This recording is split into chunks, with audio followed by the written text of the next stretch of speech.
Hi and welcome to Watch the Time. This is a very quick update on my Seiko Field Monster.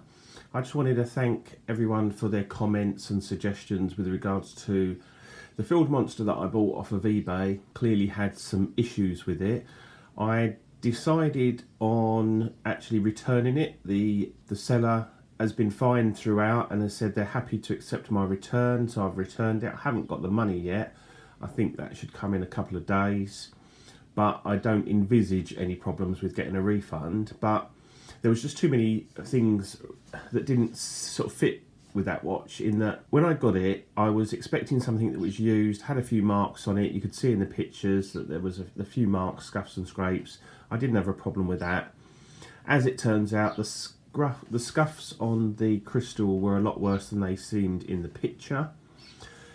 The bezel, the marks on the bezel, when you actually looked at it closely under a loupe, you could see that someone had actually tried to force the bezel off and failed by the looks of it, because there was all marks where they tried to lever it off with what looked like a screwdriver. Then it turned out that the case back was the wrong case back for the movement. It didn't match. Now the movement was the correct movement for the watch, and the case back was the wrong one. Then leads you to question some of the things that the seller had said to me, in that it was his watch from new and it had been part of his collection and it had sat around. It's like, yeah, but you've obviously tried to get into the watch at some point. You've somehow either broken or lost the case back, and it got to the point where it was just too much. It cost too much to repair it. Whilst I love the watch, it got to the stage I thought, well, I could get it serviced, I could get a new crystal put in it, but then I've got to get a new back put on it.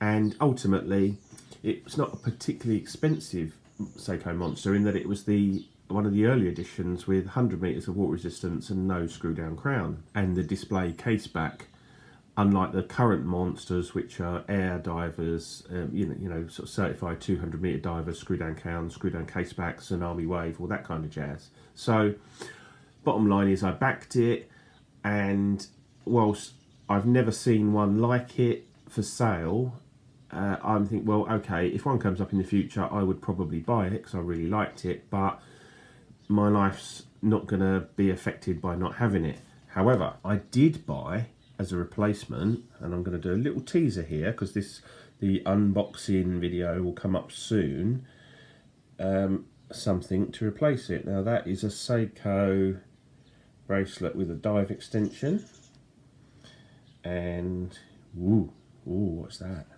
Oh, hello.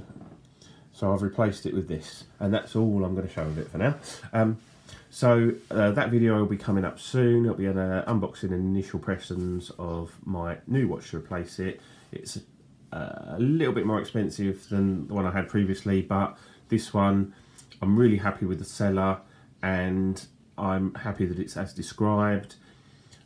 I'm not going to do what I did before and leave feedback straight away.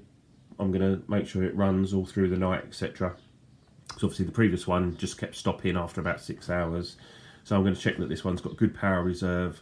And, you know, I've learnt from that experience to do certain checks when I get a watch off of eBay. So I'll wear it on the wrist to make sure it charges throughout the day and runs. And then I will take it off the wrist and put it in my watch box and leave it for sort of about 36 hours. And as long as the power reserve lasts for 36 hours, I should be fine with it. So I'm going to do those tests before I do any feedback or anything like that. So I just wanted to say thank you for anyone that commented on the previous video regarding my Field Monster. So for now, this is Watch the Time. I'll see you soon. Cheers, bye.